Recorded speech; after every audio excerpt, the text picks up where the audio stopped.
오늘 함께 읽은 본문 말씀은 오병이어의 기적이라는 이름으로 매우 잘 알려진 내용입니다.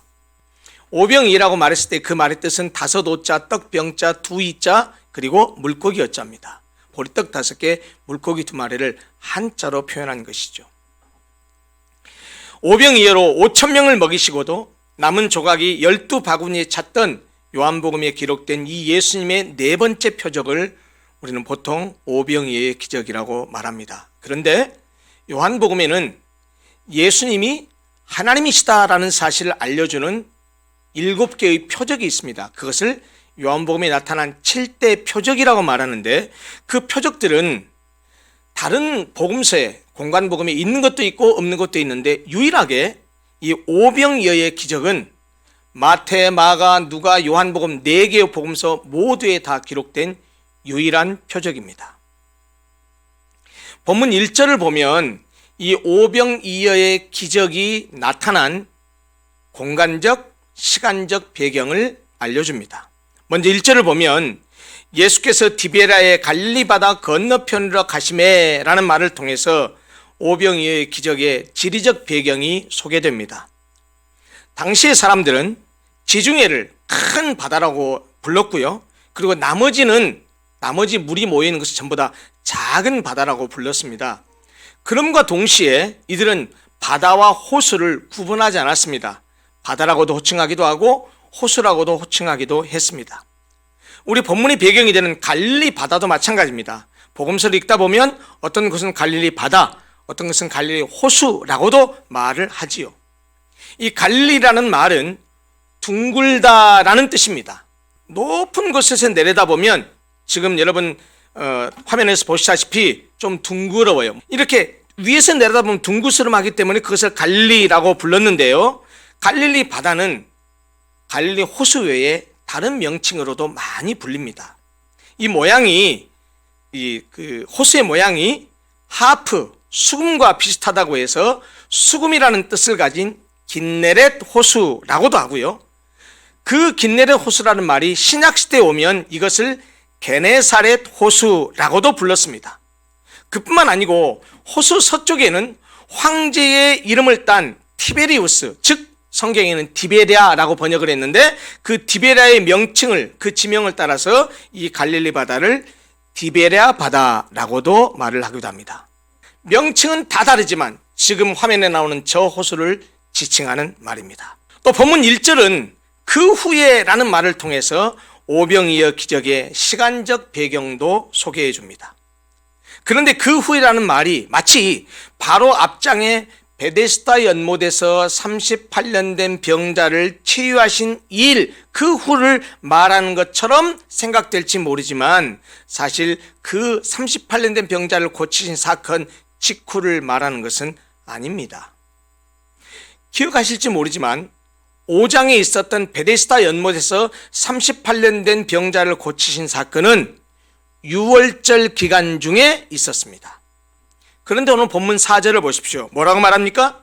마침 유대인의 명절인 유월절이 가까운지라 라고 말하고 있습니다. 그러니까 이건 뭘 의미하겠습니까? 이미 유월절이 지나고 그 이듬해의 유월절을 두고 있다는 얘기죠. 다시 말하면 5장에 38년 된 병자를 고친 사건으로부터 오늘 이 사건이 일어난 사실은 약 1년간의 시차가 있다라는 말입니다. 실제로 다른 3개의 복음서를 살펴보면, 마태, 마가, 누가복음을 살펴보면 예수님은 38년 된 병자를 고치신 이후 오늘 오병이어의 기적을 일으키시기까지 약 1년 동안 대부분을 갈릴리 지역에서, 그 주변에서 사역하신 것을 볼 수 있습니다. 이 오병이어의 기적에 관한 기사는 예수님께서 가버나움에서 갈릴리 바다 건너편으로 가시는 장면부터 시작됩니다.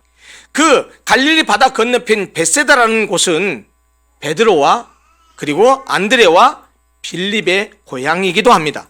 그래서 그런지 모르지만 예수께서 병자들을 고치셨던 그 표적 때문에, 즉 치료자로서의 명성 때문에 베세다로 건너가신 후에 예수님께서 산에 올라가서 제자들과 함께 계셨는데 그 예수님 앞에 큰 무리가 몰려들었습니다. 예수님은 목자 없는 양 같은 그들을 불쌍히 여기셔서 그 중에 있는 병자를 고치시고 여러 가지 말씀으로 가르치셨지요. 그리고 이제 시간이 지나서 해가 저물어서 저녁쯤이 되었습니다. 예수님께서 빌립에게 물으십니다. 우리가 어디서 떡을 사서 이 사람들로 먹게 하겠느냐? 왜 하고 많은 12제자 가운데 하필이면 빌립을 지목해서 물으셨을까요? 아마도입니다. 이 빌립이 베세다 출신이라고 했잖아요.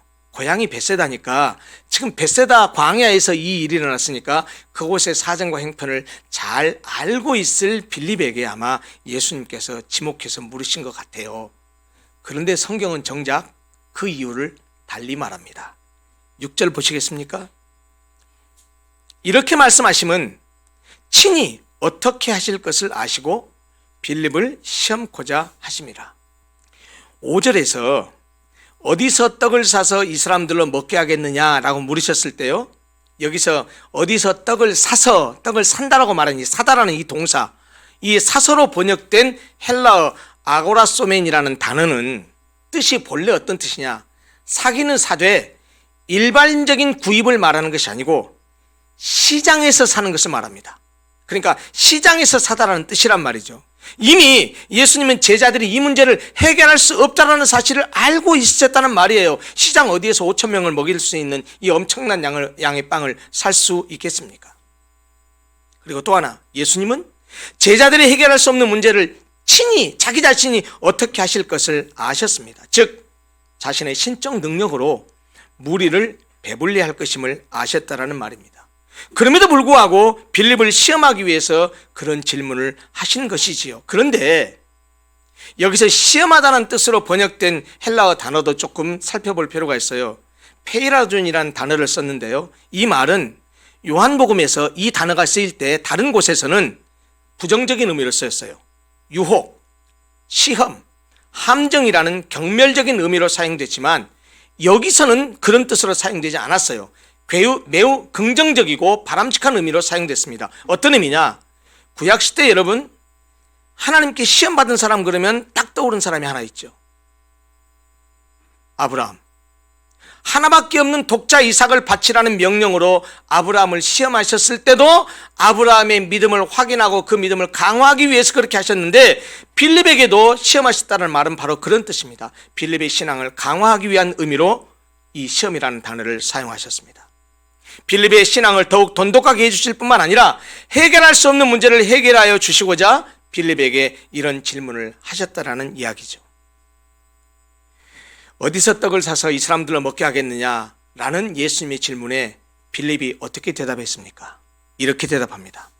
각 사람으로 조금씩 받게 할지라도 200데나리온의 떡이 부족하리이다. 빌립이라는 사람은 굉장히 두뇌가 명석하고 계산이 빠른 사람 같아요. 예수님의 질문이 떨어지자마자 소요되는 경비를 즉석에서 계산해서 대답했지 않습니까? 그런데 그의 계산에 따르면 떡을 사서 사람들에게 조금씩만 나누어 준다고 해도 배불리게 먹는 정도가 아니고 사람 수가 하도 많으니까 조금씩만 나누어 준다고 하더라도 200데나리온의 떡을 사도 그것이 부족할 것이라는 말이에요. 데나리온은 어느 정도의 돈을 말합니까? 특별한 기술이 없는 일용직 노동자의 하루 품삯을 데나리온이라고 말합니다.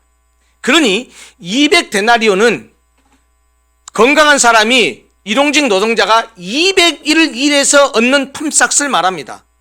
그러면 200일이면 어느 정도 되죠? 어느 실감이 안 나죠? 1년이 365일이니까 12개월이니까 12개월은 안 돼도 거의 상당한 겨울수의 일을 해야 돼요. 계산을 해보면은요, 한 사람이 일주일에 안식일을 제외한 6일을 일한다고 했을 때 200을 6으로 나누면 어떻게 됩니까? 대충 33점 얼마 나와요. 그러니까 33주를 일한다는 말이 돼요. 한 달을 4주로 계산하고 33주를 4로 나누면 4, 8은 32, 8점 얼마만 나와요. 무슨 말입니까? 8개월하고도 더 많은 세월을 일을 해야 받을 수 있는 돈이 200데나리온이라는 말입니다. 한마디로 엄청난 양의 돈입니다. 그런데 그 막대한 돈으로 산 떡으로도 광야에 모인 그 사람들을 먹이는 것이 부족하다는 말입니다. 그뿐 아니라 설령 이 돈이 있다고 하더라도 그 많은 음식을 구입할 곳도 마땅치 않습니다. 그러므로 빌립의 대답은 지금 운집해 있는 많은 무리의 끼니를 해결할 수 없습니다 라고 하는 것을 표현하는 것입니다. 이런 빌립의 생각은 그가 말하는 대답 중에 나오는 부정적인 뉘앙스의 그 단어에서도 감지가 됩니다. 먹이긴 먹이되 조금씩 먹인다. 또 그러더라도 부족할 것이다. 다 부정적인 뉘앙스의 단어입니다. 근데 여러분, 본문의 오병이의 기적은 예수님께서 행하신 네 번째 표적이라니까요. 그 말은 무슨 말이에요? 예수님을 따르던 제자들이 예수께서 이전에 행하셨던 세 개의 표적들을 이미 보았고 이미 잘 알고 있다는 말 아닙니까? 예수님께서 첫 번째 표적을 행하신 것이 뭐였죠? 물로 포도주를 만드신 사건이었어요. 두 번째는요, 왕의 신하의 아들을, 먼 곳에 있는 그 신하의 아들을 말씀 한마디로 치유해서 고쳐주신 그런 표적이었습니다. 세 번째 표적은요, 우리가 몇 주 전에 본 38년 된 병자를 고치신 일이었어요. 그 모든 것을 제자들이 예수님과 동행하면서 어떤 것은 직접 함께 동참해서 눈으로 목격했을 것이고, 어떤 것은 예수님이 그 기적을 베푸신 것을, 표적을 보이신 것을 들어서 잘 알고 있었을 것이라는 말입니다. 그럼에도 불구하고 빌립은 예수님에 대한 믿음이 없었던 것 같습니다. 아니, 믿음이 없었다기보다는 예수님에 대한 믿음보다는 합리적인 사고를 더 신뢰했던 것 같습니다. 만약 빌립이 합리적인 사고보다도 주님이 전능하신 능력을 가진 하나님이라는 사실을 믿었다고 한다면, 예수님이 우리가 어디서 떡을 사서 이 사람들을 먹게 하겠느냐라고 물으셨을 때, 주님, 그게 뭐가 문제가 됩니까? 주님께서 행하실 능력이 있지 않습니까? 주님이 먹이시면 되지요 라고 대답했을 것 아니겠습니까? 그러나 빌립은 주님이 하나님이라는 사실을, 주께서 그들을 충분히 먹이고도 남음이 있는 능력이 있다는 사실을 온전히 믿지 못하고 합리적인 사고로만, 이성적인 사고로만 분석해서 물리적인 방법만을 생각하고 숫자의 지배를 받고 말았습니다. 합리주의적인 신앙을 가진 빌립과는 대조적으로 주님의 전능한 능력을 믿고 신뢰하는 제자가 있었습니다. 오병이의 기적은 바로 그 사람으로부터 시작됩니다. 바로 시몬 베드로의 형제 안드레입니다. 아까 말씀드렸다시피 안드레도 빌립과 같은 고향 이 벳세다 출신이었습니다. 그는 예수님께 한 아이를 소개합니다. 9절을 보십시오. 여기 한 아이가 있어 보리떡 5개와 물고기 2마리를 가지고 있나이다.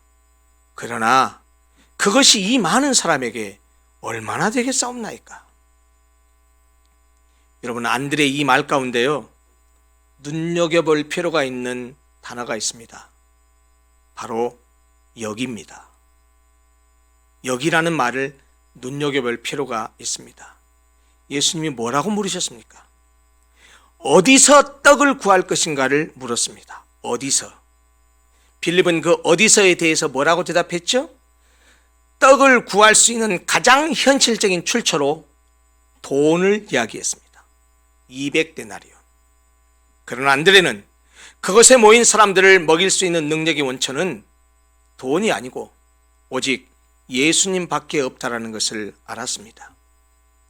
어디서 떡을 사서 이 사람들을 먹이겠느냐는 예수님의 질문에 안드레는 빌립과 전혀 다른 반응을 보였다라는 말입니다.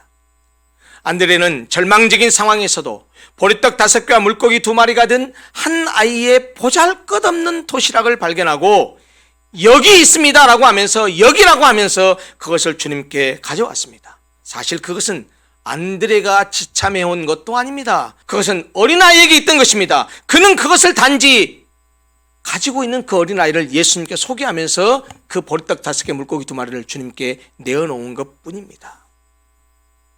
안드레에게는 다른 사람이 없었던, 빌립에게는 없었던 예수님을 하나님으로 믿는 믿음이 있었습니다. 비록 보잘것없는 것이지만 그것을 통해서 예수께서 어떻게 하실 것을 기대했습니다. 이 믿음이 있었기 때문에 안드레는 빌립처럼 숫자에 지배당하지 않았습니다. 5,000명이라는 숫자와 보리떡 5개, 물고기 2마리라는 숫자는 이거는 비교할 수 없는 것입니다. 눌려버릴 수밖에 없는 숫자입니다. 그럼에도 불구하고 안드레는 그 눌림에서 벗어났습니다. 여러분, 이것이 믿음입니다. 현실보다는 예수님의 능력을 믿었기 때문입니다. 현실적 불가능성보다는 예수님의 신적 능력을 믿었기 때문이라는 말입니다. 빌립은 합리적으로 생각해서 불가능하다고 단정했지만 안드레는 그가 할 수 있는 것을 했습니다. 미미하지만 오병이어를 가진 어린아이를 소개했을 뿐입니다. 보리떡 5개와 생선 2마리를 주님께 드렸을 뿐입니다. 그런데 그것이 엄청난 역사를 창조하는 씨앗이 되었습니다. 그것이 기적을 일으키는 시작이 되었습니다. 그러나 이것이 이 많은 사람에게 얼마나 되겠사옵나이까 라고 한 이 안드레의 말은 믿음이 없는 부정적인 말이 아닙니다. 가지고 있는 것을 다 바쳤지만 이것으로는 택도 없다라는 뜻입니다. 예수님이 도와주지 않으면 우리가 가진 것을 다 드려도 어림없다라는 고백입니다. 해결할 수 없다라는 고백입니다. 그러나 예수님이 역사해 주시기만 하면 여기 있는 이 보잘것없는 오병이어로도 기적이 일어날 수 있다라는 고백을 담고 있는 말입니다. 여러분, 그랬기 때문에 예수님이 함께 하시기만 하면, 예수님 역사하시기만 하면 여기 있는 이 보잘것없는 오병이어로도 얼마든지 기적을 일으킬 수 있다라고 믿었기 때문에 그 보잘것없는 보리떡 5개와 물고기 2마리를 주님께 바친 것 아니겠습니까? 그것은 한 사람의 어린아이 한 사람의 점심 식사 한 끼밖에 안 되는 조그마한 양이었지만 그것을 알면서도 이것을 바치면 주님이 능히 기적을 일으킬 수 있다는 믿음이 있었기 때문이 아니겠냐라는 말입니다. 안드레는 오병이어가 장정만 5,000명이나 되는 군중들에게 아무런 의미가 없다는 것을 알고 있었습니다. 그렇지만 그것이 예수님의 손에 들려질 때 놀라운 역사를 일으킬 줄로 믿었던 것이라는 말입니다. 여러분, 이것이 우리가 닥친 해결할 수 없는 문제 해결의 실마리입니다. 이것이 우리의 능력으로는 경험할 수 없는 기적을 경험할 수 있는 시작이라는 말입니다. 이 보잘것없는 오병이어가 믿음으로 드려졌을 때 기적이 일어났습니다. 예수님이 사람들로 앉게 했습니다. 잔디에 앉은 사람들이 5,000명쯤 되었습니다. 아까 말씀드린 대로 유대인의 관례대로 계수된 이 5,000명, 그건 성인 남자들만 생각합니다. 그 외에도 여자들과 어린이들도 많았을 것입니다. 무리가 식사할 준비가 되자 그 한 아이가 가지고 온 떡을 손에 드셨습니다. 그리고 그것을 들고 축사하셨습니다. 여기서 축사하다라는 말은 감사를 드리다라는 뜻입니다. 일반적으로 식사 전에 행했던 통상적인 감사의 기도를 말합니다. 예수님이 받아든 보리떡 5개와 생선 절인 것 2마리, 그것은 너무나 보잘것없는 것이었습니다. 그런데 예수님은 그 보잘것없는 것으로 사람을 먹이셨습니다. 무리들을 먹이셨습니다. 그런데 먹이되 어떻게 먹이셨죠? 저희의 원대로 먹이셨습니다. 저희의 원대로 주셨습니다. 원대로 주셨다는 말의 뜻이 뭡니까? 원 없이 실컷, 좀 과장해서 말하면요, 뱉어지도록 그렇게 주셨다는 말입니다. 5,000명이 원하는 대로 배부르게 먹었습니다. 빌립은 아까 뭐라고 말했죠? 조금씩 받게 해도 무리를 먹이는 것은 불가능하다고 했었는데 예수님은 그들을 원대로 배부르게 먹이셨습니다. 그리고 배불리 먹고 난 후에 남은 조각을 거두었을 때 남은 부스러기만도 12바구니에 가득 차게 되었습니다. 11절에 저희의 원대로라는 말, 12절에 저희가 배부른이라는 말은 7절에 빌립이 말한 조금씩이라는 말과 너무 극명하게 대조되죠. 그뿐만 아니죠. 13절에 먹고 남은 조각이 12바구니에 찼다라는 말도 7절에 빌립이 말했던 부족하리이다 라는 말과 너무나 극명하게 대조됩니다. 뭘 말합니까? 모두 빌립이 염려하던 바와 달리 예수님의 능력을 통해서 빌립이 염려하던 바와 정반대의 상황으로 바뀌어서 기적이 일어났다. 하나님께서, 예수께서 풍성하게 채웠다라는 것을 말해주고 있지 않습니까? 여러분, 이것이 바로 오늘 본문이 말하는 예수님이 행하신 네 번째 표적, 곧 오병이어의 기적입니다. 이 세상을 살아가는 모든 사람들은요, 자기의 삶 속에서 기적 같은 일이 일어나기를 바랍니다. 다 기적을 꿈꿉니다. 기적을 기대하고 삽니다. 예, 사람들은 그렇게 기적을 꿈꾸고 살아야 합니다. 특히나 전능한 하나님을 믿고 사는 그리스도인들은 늘 기적을 꿈꾸고 바라고 소망하고 살아야 됩니다. 이 말을 오해해서 허황된 꿈을 가지라는 말이 아닙니다. 왜 우리 그리스도인들은 기적을 꿈꾸며 기적을 바라고 살아야 됩니까? 우리는 기적을 일으킬 능력이 없지만 우리가 믿는 하나님은 기적을 행할 수 있는 전능한 하나님이기 때문입니다. 우리는 기적을 꿈꾸고 바라고 소망하고 살 뿐만 아니고 나아가서 그 기적을 체험하고 살아야 합니다. 여러분, 꼭 잊지 마십시오. 그리스도인에게는 기적이 일상이 되어야 됩니다. 우리의 능력으로는 불가능하지만 우리가 믿는 하나님은 전능하신 분이기 때문에 그렇습니다. 우리 주님의 능력은 우리 인간의 이성에 의한 합리적 판단을 무색하게 만듭니다. 그러나 여러분, 하나님의 능력은 우리 이성에 의한 합리적 판단을 무색하게 만든다니까요. 우리 주님의 능력은 인간의 합리적 이성을, 인간의 판단을 초월한다라는 말이에요. 오병이어의 기적을 다룬 오늘 말씀을 통해서 오늘 설교의 제목, 기적의 시작, 그것이 무엇이라고 생각하십니까? 여러분들이 발견한 기적의 시작은 무엇입니까? 무엇이 오병이어의 기적을 가능하게 했냐라는 질문입니다. 예수께서 무엇을 통해서 오병이어의 기적을 행하셨습니까? 예수께서 베푸신 오병이어의 기적이 무엇으로부터 시작되었냐라는 말입니다.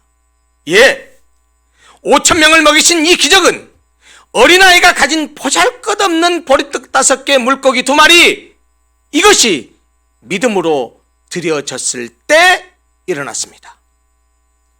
여러분, 무엇을, 어떤 것을 드리느냐가 중요한 것이 아닙니다. 많냐, 적냐도 문제가 아닙니다. 가지고 있는 것을, 그것이 무엇이 됐든지 간에 그것을 드리느냐, 드리지 않느냐 하는 것이 문제입니다. 귀한 것이든 하찮은 것이든, 크고 많은 것이든 작고 적은 것이든, 그것이 무엇이든지 간에 중요한 것은 주님의 손에 내어 드리는 것입니다. 그것이 무엇이든 드리는 것이 중요합니다. 무엇이든 전능한 주님의 능력을 믿고 믿음으로 드리면 주님께서 그것을 기쁘게 받으시고 우리가 상상할 수 없는 새 역사를 창조하시고 우리가 상상할 수 없는 기적을 베푸신다는 말입니다. 무엇이든 주님께 드려질 때 풍성한 역사가 나타납니다. 그러나 드리지 않으면 아무런 역사도 일어나지 않습니다. 여러분, 여러분들은 무엇을 가지셨습니까? 가진 것이 다 다릅니다. 가진 것의 종류도 다르고 가지고 있는 양도 다르고 가지고 있는 정도도 다릅니다. 그러나 여러분들이 가진 것이 무엇이든 작고 적고 보잘것없고 하찮은 것일 수 있습니다. 그러나 여러분들이 가진 그것을 작고 적고 보잘것없고 하찮은 것이라고 생각하지 마십시오. 중요한 것은 주님께 드리는 거예요. 주님께 드리면 됩니다. 기꺼이 드리면 됩니다. 그것이 오병이어처럼 보잘것없을지 모르지만 주께서 축사하시고 나누어 주시면 부스러기만 12바구니에 가득 차게 된다니까요. 예수님만 믿으면 다 된다고 하는 사람들, 그래서 정작 자신은 아무것도 하려고 하지 않는 것, 이건 매우 위험한 신앙입니다. 기도는 열심히 하면서 아무것도 하지 않는 것, 결코 바른 신앙이 아닙니다. 여러분 기억하십시오. 하나님의 역사를 위해서는, 하나님께서 행하시는 기적을 위해서는 우리의 희생이 필요합니다. 우리가 무엇인가를 드려야 합니다. 전능하신 주님을 믿고 의지하면서 그의 능력으로 문제를 해결받으려면 우리가 해야 될 노력과 우리가 해야 할 희생을 우리가 해야 됩니다. 믿음이란 아무것도 하지 않으면서 덮어놓고 하나님의 능력만을 신뢰하는 것이 아닙니다. 내가 할 수 있는 것은 죽을 힘을 다해서 최선을 다하고, 내가 할 수 없는 것은 전능하신 주님을 믿고 의지하며 그분께 맡기는 것, 그것이 믿음입니다. 하나님은 알라딘의 램프가 아니에요.